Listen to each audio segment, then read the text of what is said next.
నా పేరు సుకుమార్. బడ్జెట్ రాబోయే 2 రోజుల్లో మనకు ప్రజెంట్ చేయబోతున్నారు. అంటే ఫిబ్రవరి 1వ తారీఖు నిర్మలా సీతారామన్ గారు బడ్జెట్ని ప్రవేశపెట్టబోతున్నారు. కాకపోతే గత సంవత్సరంతో పోలిస్తే ఈ బడ్జెట్కి ఒక ప్రత్యేకత ఉంది. అదేంటంటే interim budget, vote on account budget అని మనం పిలుచుకునే ఎలక్షన్ బడ్జెట్ని మనం ఫిబ్రవరి 1వ తారీఖు చూడబోతున్నాం. ఈ ఫిబ్రవరి 1వ తారీఖు పార్లమెంట్లో ప్రజెంట్ చేయబోతున్న బడ్జెట్ ఏదైతే ఉందో దీని గురించి ఒక్కసారి మనం గమనిస్తే నిర్మలా సీతారామన్ గారు గతంలో కూడా 2019లో ఓట్ ఆన్ అకౌంట్ బడ్జెట్ని అనౌన్స్ చేశారు. ఆ తర్వాత ప్రభుత్వం ఏర్పడిన తర్వాత ఫుల్ ఫ్లెడ్జ్డ్ బడ్జెట్ని అనౌన్స్ చేయడం జరిగింది. కానీ ఈసారి పాపులిస్టిక్గా ఉండబోతుందా? ఈ మధ్యకాలంలో మనకు వస్తున్న వార్తలు కావచ్చు, వీటినన్నింటినీ చూస్తే అసలు ఈ బడ్జెట్ ఎలా ఉండబోతుంది అనేది ఒక మేజర్ క్వశ్చన్ కింద కనిపిస్తుంది. మనకి బడ్జెట్ కన్నా ఇంకొక ముఖ్యమైన ఘట్టం మనకి రాబోయే రోజుల్లో ఎలక్షన్స్ ఉండబోతున్నాయి. కాబట్టి అసలు ఈ ఇంటరిమ్ బడ్జెట్ అనే దాన్ని ఎలా క్యాలిక్యులేట్ చేస్తారో ఒకసారి డిస్కస్ చేద్దాం. ముఖ్యంగా ఇంటరిమ్ బడ్జెట్ అనగానే, ఓట్ ఆన్ అకౌంట్ బడ్జెట్ అనగానే మనకి గుర్తు రావాల్సింది ఏంటంటే మార్చి 31 ఏదైతే ఫినాన్షియల్ క్లోజింగ్ ఇయర్ కింద మనం చూస్తామో, మార్చి 31 ప్రతి సంవత్సరం.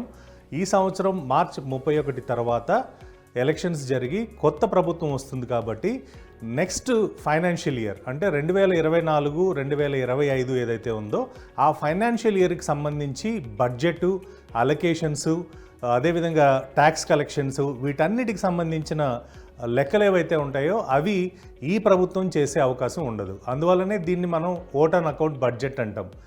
ఈ ఓట్ ఆన్ అకౌంట్ బడ్జెట్లో మేజర్గా చేంజెస్ మనకి ఏవి జరిగే అవకాశాలు ఉండవు. ఎందుకంటే ఎలక్షన్స్ ముందు పెట్టుకుని ఇది పాపులిస్టిక్ బడ్జెట్ గానో, లేకపోతే మేజర్గా రైతులకు సంబంధించి కావచ్చు, యువతకు సంబంధించి కావచ్చు, మ్యానుఫ్యాక్చరింగ్ సెక్టార్కి సంబంధించి కావచ్చు, ఇలాంటి కేటాయింపులు పెంచుకునే అవకాశం ఉంటుంది తప్ప కొత్తగా ఏ స్కీమ్ను కూడా తీసుకొచ్చే వెసులుబాటు మనకి ఈ ఓట్ ఆన్ అకౌంట్ బడ్జెట్లో ఉండదు. కాకపోతే కాన్స్టిట్యుయెన్సీ ప్రకారం మనకి లా ప్రకారం కనుక గమనిస్తే ట్యాక్స్ రిజైమ్లో కొద్దిగా చేంజెస్ చేసుకోవచ్చు. ఎందుకంటే ట్యాక్స్ అనేది గవర్నమెంట్కి ఇన్కమ్ కాబట్టి దానికి సంబంధించి ఏమైనా మార్పులు చేర్పులు ఉంటే మాత్రం ఈ బడ్జెట్లో చేసుకునే అవకాశం ఉంటుంది. అందువల్లనే చాలామంది ఇప్పటి వరకు ఏదైతే 5 lakhs వితౌట్ ట్యాక్స్ లిమిట్ ఏదైతే ఉందో దాన్ని 8 లక్షల వరకు కూడా థ్రెష్ హోల్డ్కి తీసుకువెళ్తారు అని చెప్పి ఎక్స్పెక్ట్ చేస్తున్నారు. అదేవిధంగా 15 lakhs అంటే ఎంట్రీ లెవెల్ కావచ్చు, మిడ్ మేనేజ్మెంట్ లెవెల్లో ఉన్న ఎంప్లాయీస్ ఎవరైతే ఉంటారో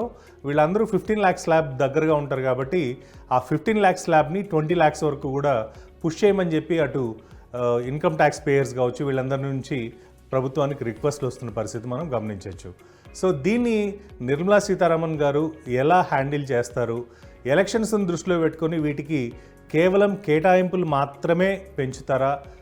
రైతులకు సంబంధించి కావచ్చు, మిగిలిన సెక్టార్స్ ఏవైతే ఉన్నాయో వీటన్నిటికి సంబంధించి కేటాయింపులు పెంచుతారా? కొత్త స్కీమ్లు అనౌన్స్ చేసే అవకాశం లేదు. కాబట్టి ఎలా ఈ బడ్జెట్ని ప్రజెంట్ చేయబోతున్నారు అనేది మాత్రం మనం అందరం వేచి చూడాల్సిందే.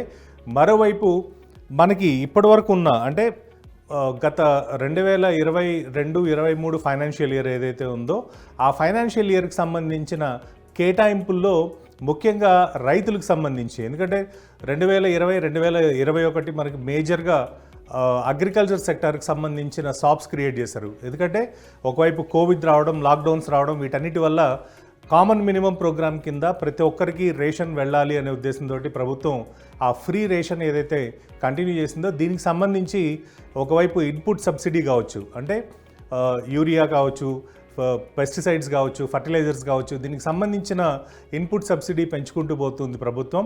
ఈసారి ఇంకా దాన్ని పెంచే అవకాశం ఉందా?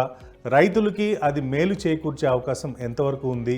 నిజంగా రైతుల గురించి ఈ బడ్జెట్లో ఏమైనా గొప్ప గ్రేట్ న్యూస్ ఏమైనా ఉంటుందా? ఇవన్నీ కూడా ప్రస్తుతానికి మనకి క్వశ్చన్ మార్క్స్ కిందనే కనిపిస్తున్నాయి. ఈరోజు అఖిల పక్షం నుండి కూడా వచ్చిన రిక్వెస్ట్లు చాలా ఉన్నాయి. ఎందుకంటే ఎలక్షన్ ముందు కాబట్టి అటు విపక్షాలు కావచ్చు, అఖిలపక్షం మిగిలిన అన్ని పార్టీలు వాళ్ళు కావచ్చు, వీళ్ళందరూ కూడా వాళ్ళకి సంబంధించి నెక్స్ట్ బడ్జెట్లో, నెక్స్ట్ ఎలక్షన్స్లో వాళ్ళు ఏవైతే మాట ఇవ్వాలని అనుకుంటారో దానికి సంబంధించిన పాయింట్స్ అన్నింటినీ కూడా ఈరోజు లేవనెత్తారు. కాబట్టి వీటినన్నింటినీ కన్సిడర్ చేసి ఈ బడ్జెట్ని ఎలా నిర్మలా సీతారామన్ గారు ప్రజెంట్ చేయబోతున్నారు అనేది మాత్రం మనం వేచి చూడాల్సిందే.